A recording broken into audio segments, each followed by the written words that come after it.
morning. My name is Richard Parker and I'm a Program Director at Manalizer Executive Education, part of Melbourne Business School. My interest is in financial management and in particular how the operational decisions and strategy decisions and marketing decisions made in organisations have an impact on the financial outcomes of a business. And people I work with and see here at Manalizer Business School come from lots of different backgrounds, typically not finance though. So they bring with them lots of expertise about marketing, operations, strategy, and often don't really understand how the impact of their decisions has an effect on the outcomes financially of a business overall. So we're going to take a journey, and my journey is going to involve Woolworths. I'll be telling the Woolworths story, and I'll be using accounting data and information to try and tell the financial story of Woolworths and build up an economic model that can link the operational, marketing and strategy decisions together. The story of Woolworths is not any different than any other organisation because there's only one story in terms of economics. The economic model of a business is always the same. Owners invest initially equity in a business with the hope of getting some financial return. And the financial return is either in the form of capital gain, so that the size of their investment in the business grows, and along the way they'd like some compensation for the risks they're taking in the form of a dividend. The outcomes of the business, regardless of whether it's public sector, private sector, owned by the government, owned by individuals, a private or a public company, will always be the same. They're generally to maximise the amount of dividend that can come out of that business. When we look at the business commencement, the first thing that happens is that investors will put in their own money, put it at risk with the hope of making a return. And the return that they get is dependent on how well the business is managed. When economists and accountants think about this and talk about it, they call this equity. So the initial start of a business is always equity. And the amount of equity that goes into a business as the initial investment determines how much asset the business has got initially to get started. Beyond that, businesses typically need to borrow more from other sources. The amount of equity invested isn't usually large enough for the business to acquire the assets that the business needs. So generally, liabilities or debt is put on top of the equity that's been raised from shareholders to pool the assets to a larger degree. The assets themselves aren't virtuous. They're only there for the need to produce something. And the thing that needs to be produced is revenue that will come out of these assets. You might have recognised that the picture we've built up so far, the combination of liabilities and debt to give us a pool of assets available, is a balance sheet story. And a balance sheet is that showing the position of a business at any point in time based on who's made the contribution, who's taken the financial risks in debt and equity, and what asset pool has been put together using the funds that they've got.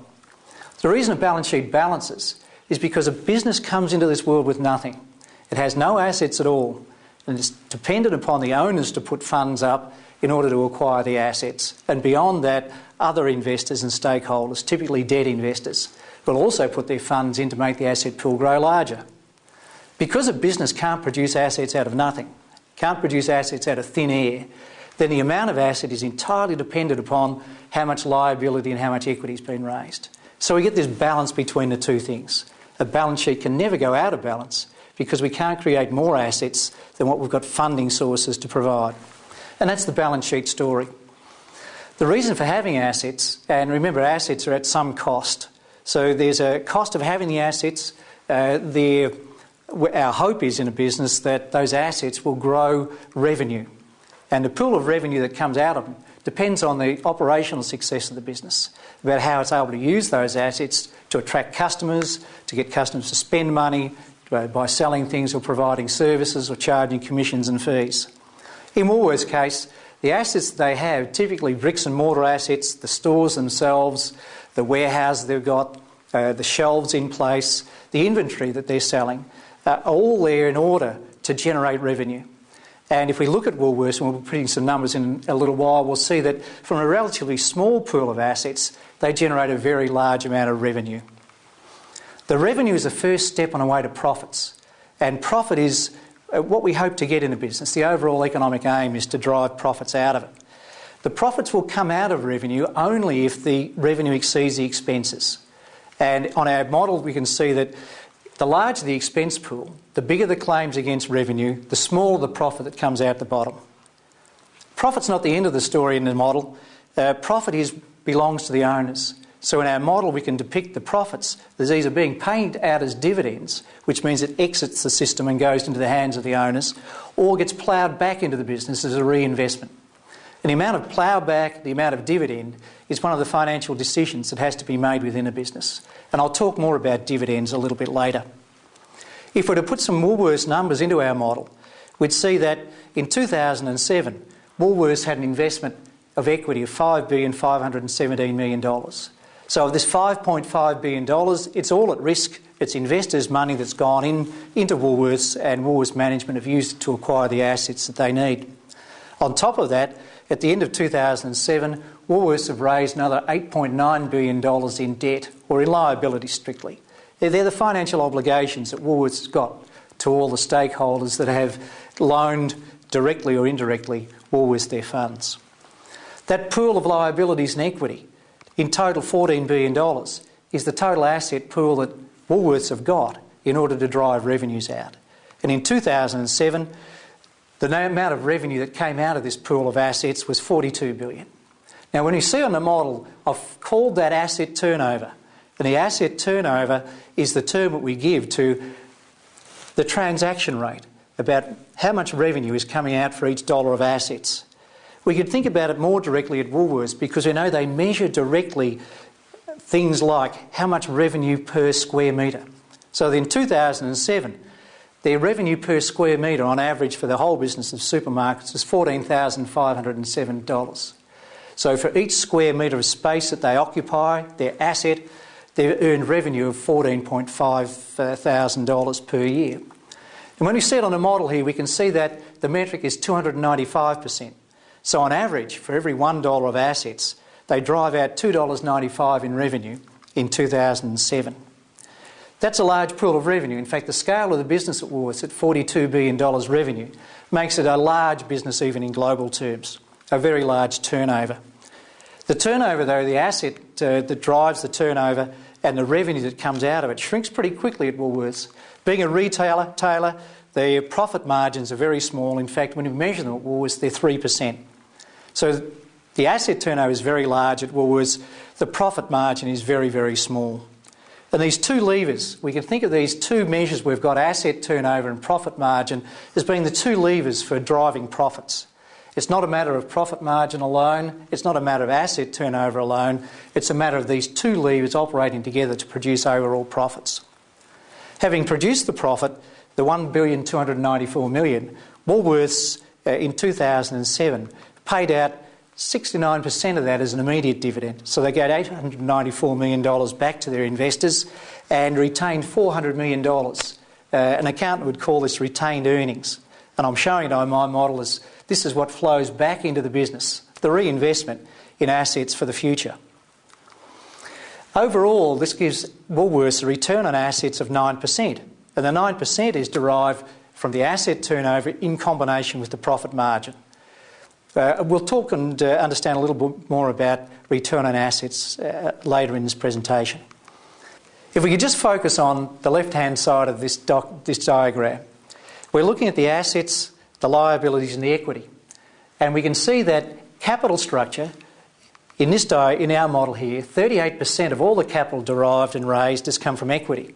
And 62% of all the capital has come from liabilities. One way we can view this is that it's telling us that of all the assets, the book value of the assets, the debt investors have got claims on 62% of it. And the equity investors' claims amount to 38% of the total book value of the assets. Now, capital structure gives us some clues about the relative risks being taken. Equity holders here have claims on the assets are much smaller than the debt investors' claims. And when people make analysis of businesses, one of the first things they calculate to indicate risk is how much debt there is in a business compared to the assets. And they would call this gearing or leverage. The higher the leverage, the lower the claims of the equity investors and the more risk that they're taking. The financial management decision at this stage, and it is a financial management decision, is how much debt and how much equity. A business chooses whether it takes debt aboard, and it chooses how much debt to combine with its equity. The financial management decision really is about financial efficiency and financial risk. On one hand, we've got a low-cost input, which is debt, relatively low cost compared to equity. Equity is a much higher cost. The risks of investors in investing in equity in a business are much higher than the risks they'd be taking if they were investing in debt. There's a lot of guarantee with debt. Often debt is secured against fixed assets. There are no such promises and guarantees with equity. There's a lot more risk, so equity investors anticipate getting a lot more return. Because of that difference in the cost of debt and equity, if a business uses a lot of debt, it's using a lot of cheap funding, but it's riskier funding. If it uses a lot of equity, it has a lot of more expensive, but there's less risk. So in order to decide how much debt and how much equity, it's a balance between the two. That a finance manager is thinking about what's the risk that we're taking here with increased debt and what's the financial efficiency we can expect to get.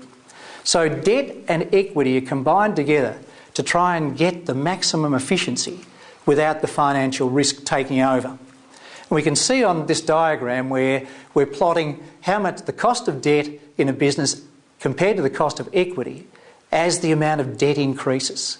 And we can see that as we replace expensive equity with cheap debt, then the cost of capital overall reduces. It goes down. It goes down to a point where we meet the maximum efficiency, with the point at which our combination of debt and equity delivers the lowest average cost of capital. And finance managers refer to this as WACC, the weighted average cost of capital. After a point, the amount of risk involved in having this extra debt overwhelms the financial efficiency. And as the cost of debt goes up in response to this higher risk and the cost of equity goes up in response to the higher risk, then the average cost of capital rises as well. So we get this characteristic saddle shape.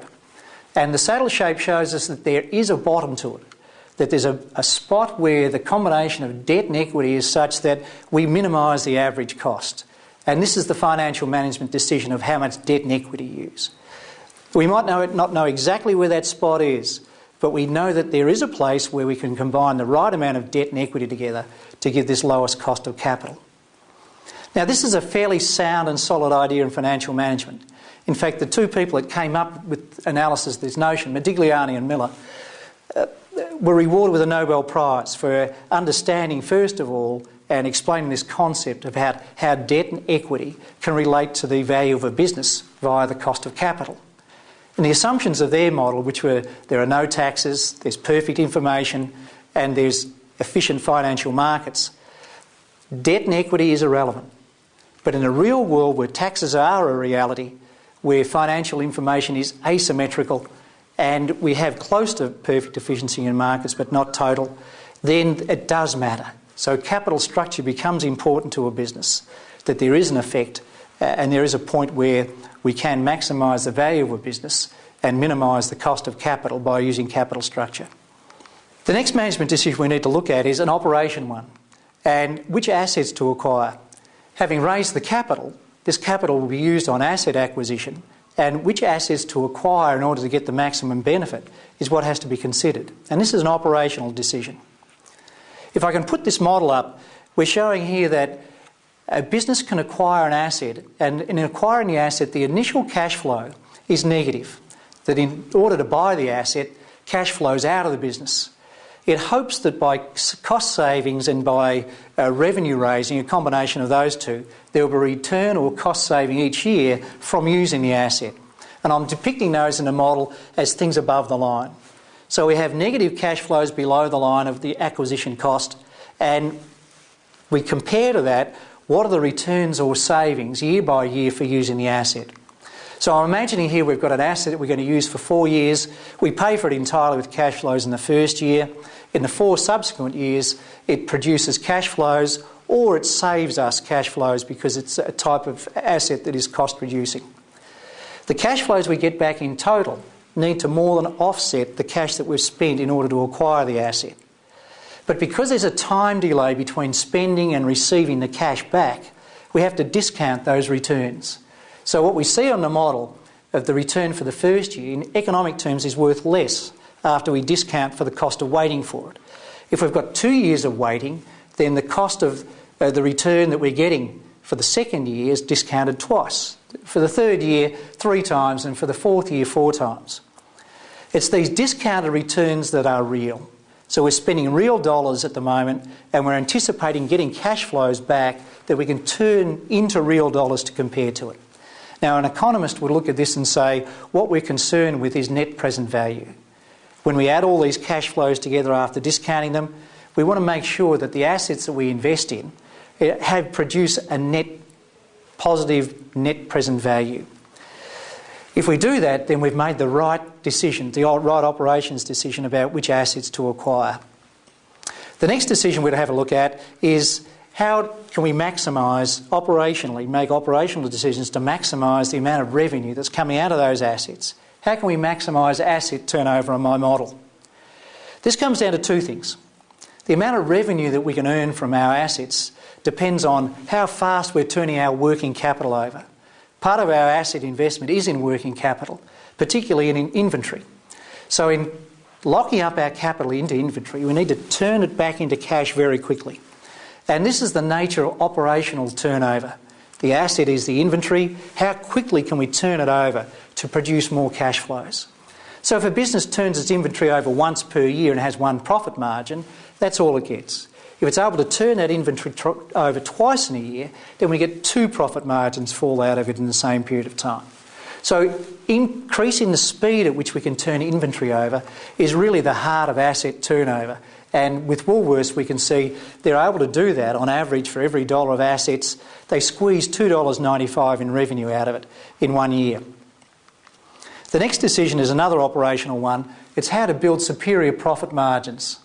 So the amount of profit that falls out of the revenue, in Woolworths' case, is 3%.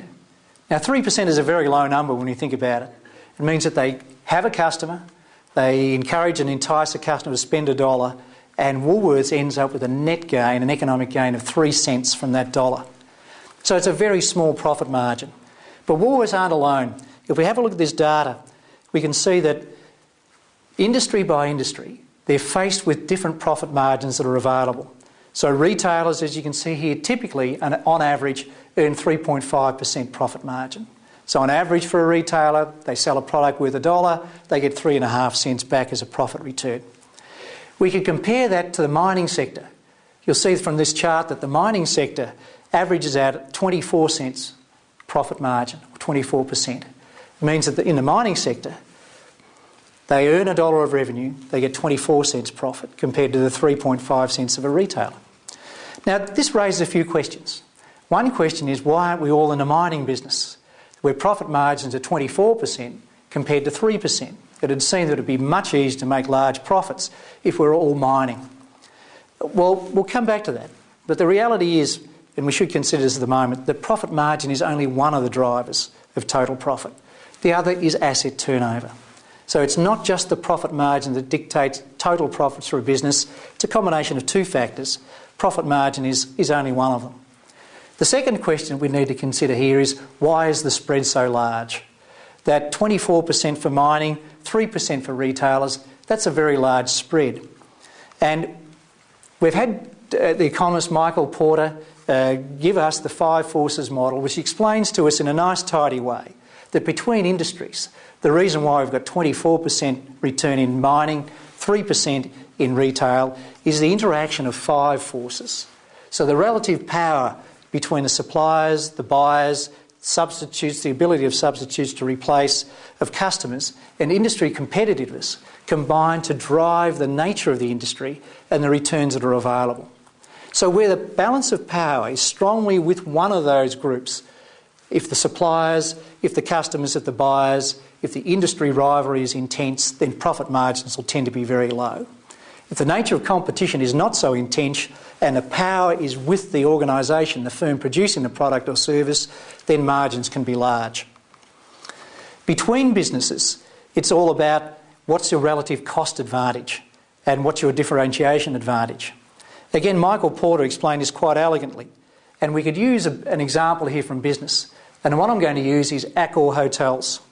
So Accor are a chain who've got a broad range of hotel products, and 2 that are at the different ends of the cost and differentiation spectrum are Formula One and Formula One operate a deal where it's $69 a night in a hotel, it's a functional sleepover, it's pitched straight at travellers who want a short stay, usually business. And they develop their business around a low-cost advantage. The Sofitel part of their organisation has got a different advantage. It's about differentiation. Typically at a Sofitel, it's $200 to $800 per night. They're a luxury resort, and this is a holiday stay. Now, the two models exhibit the difference between how do you drive profit margin out of a business through cost advantage and how do you drive it out through differentiation. The Formula One side of the business aims to drive profits out by having very low costs, low price to customers, and lower costs in order to run the business. They try to compete by having even lower costs than their competitors. So they might charge the same price as their competitor, but they get a superior profit margin because their costs are lower. They may even be able to go to the market with a lower price than their competitors and compete on two fronts, with cost and price. The same price delivers lower cost and higher profit margin, or it might be the lower price, in fact, delivers superior profit margins. But overall, the focus is on cost reduction. So businesses that are looking for a low-cost advantage spend their time trying to reduce costs in order to pull the distance between price and cost further apart and have a higher profit margin. Businesses that are working towards differentiation take a different approach.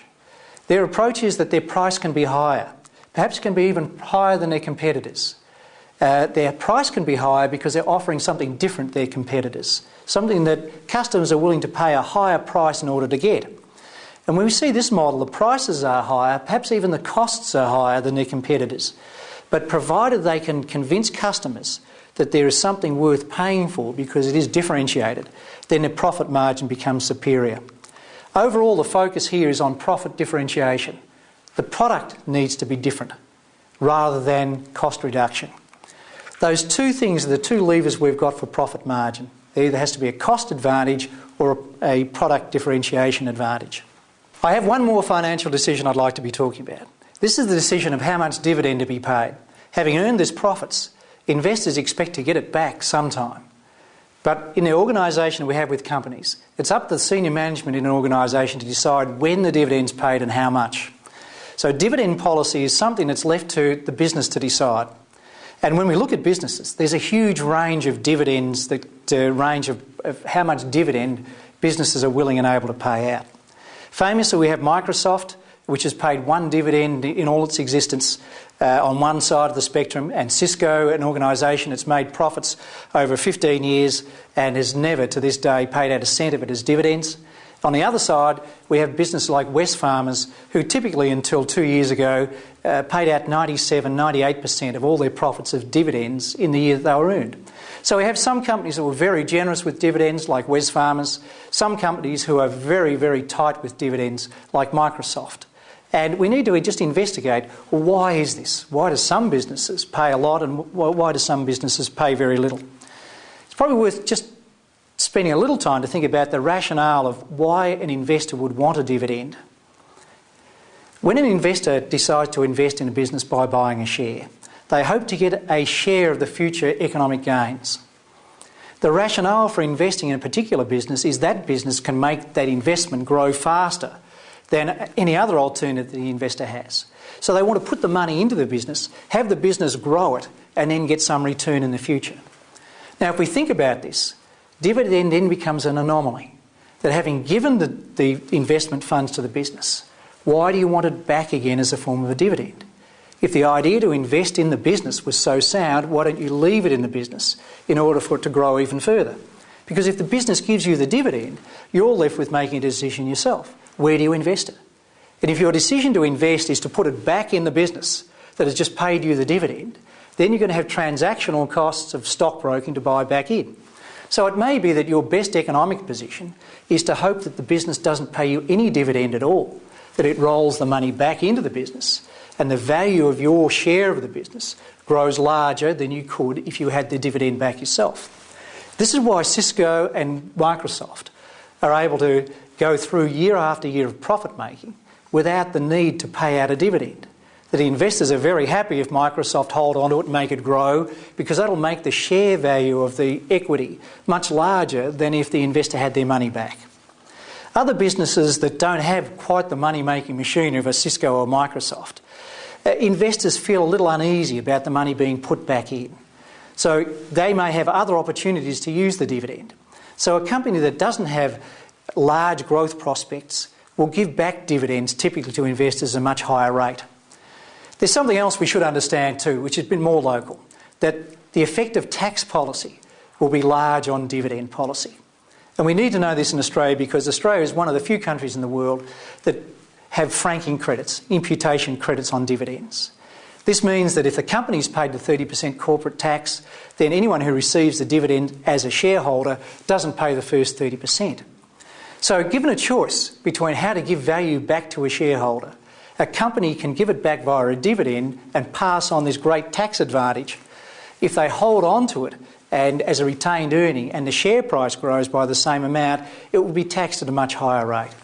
So in Australia and in New Zealand and in the UK, countries that have imputation credits and franking credit systems, then there's a much greater drive for businesses to pay out dividends. So typically in Australia, a business will earn $1 and pay 2/3 of it out as immediate dividend. You could imagine it from the shoes of management, you would much rather as a manager hold on to the dividend, have those extra funds to use to reinvest in the business. Because if you pay the dividend out, if you want the business to grow, then you've got to find another funding source to recover the dividends, the cash that you just paid out. So there's this tension between the dividend going out to satisfy the risk requirements of investors and dividends staying in to fund future growth. So it's a balancing act between financial efficiency, which would say keep the dividend in the business, and financial risk, which might say no, give the dividend back while we've got it available and minimise the amount of risk. There's no right point for dividends.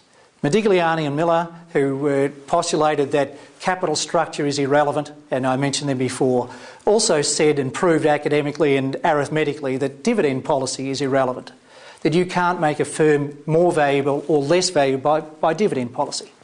And they raised a compelling argument and were rewarded with a Nobel Prize for it. Their argument, though, is saying in a world with no taxes, with symmetrical information and efficient finance markets. Now, that's not the way our real world is. So in the real world order of things, Modigliani and Miller's thesis allowed us to look at dividend policy and to think clearly about it. But when we see the effect of taxes and asymmetric information, dividend policy, we understand, can alter the value of a business and the value to its owners.